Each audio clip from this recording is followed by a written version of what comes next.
زه په خپل دی په انتظار وم چې والد صاحب پوه شم چې والد صاحب مې سهیل صاحب ته رنګ وکړو نو ما یې یاره منډې هم نه وم تخته هم دی نه ما ته پته وه لکه تکلیف ورته. السلام علیکم، زه ډاکټر شهریار یم. د دې سړي د تعارف نه پس به تاسو ته دا اندازه وشي چې په یو انسان کې څونه همت، طاقت یا انرژي وي د یو کار کولو کله چې هغه یو کار ته راخوښه کړي.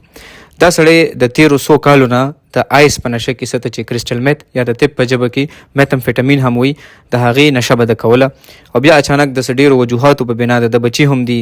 د پلار هم د سره په دې کار پریشانه دی، دوی خپل کاروبار دی،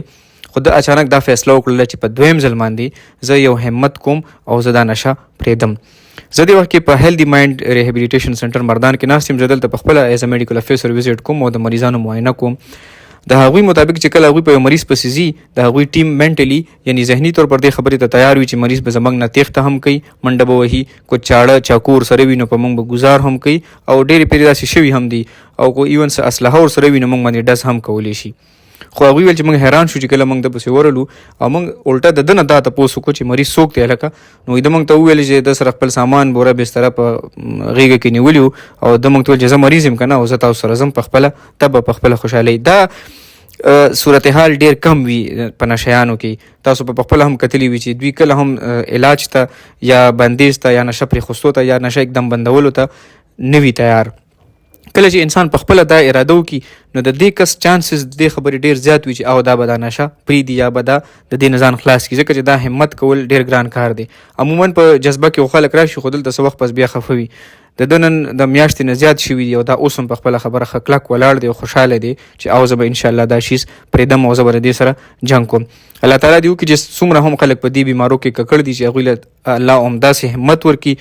او خدای دې هغه خلک تباه کړي چې څوک زموږ د خاورې ته دا شیز راوړي، ځکه چې موږ تاسو ته پته ده چې په دې کې ډېر غټ غټ مګر مچان او ډېر غټ غټ د پیسو والا خلک او اثر رسوخ والا خلک انوالو دي، ځکه پې ډېرې ادارې د سیکورټي فورسز ادارې غړېدلې سترګې پې بندي کړي دي. ډېره مننه. بېخي نفرت هم دي او الټۍ ورولي، زندګي خرابوي، جسم هم خرابوي او خوب هم پکې نه وي. او آینده زما خو بیخي لکه ټولو ملګرو ته دا درخواست دی چې اډونو مې وانه اکبر علي که نه اکبر علي مردان یې که نه. زه په خپله دی په انتظار وم چې والد صاحب پوه شم چې والد صاحب مې سهیل صاحب ته رنګ وکړو نو ما یې یاره منډې هم نه وم تخته هم دی نه ما ته پته وه لکه تکلیف ورته د خوب د لاسه سر نه. ما ویل چې هلته کې ځان ورسوم په یو خو عزت کې چې دوایي استعمال کوم چې سیټ شم. نو زه د دې ملګرو په انتظار وم په کټ کې ناست وم او چې دوی څنګه رالو ګاډۍ راته وکړو که بیا په لار باندې خفه وم وایي چې دا چیو ډوډۍ ست مې ورته کړی و نو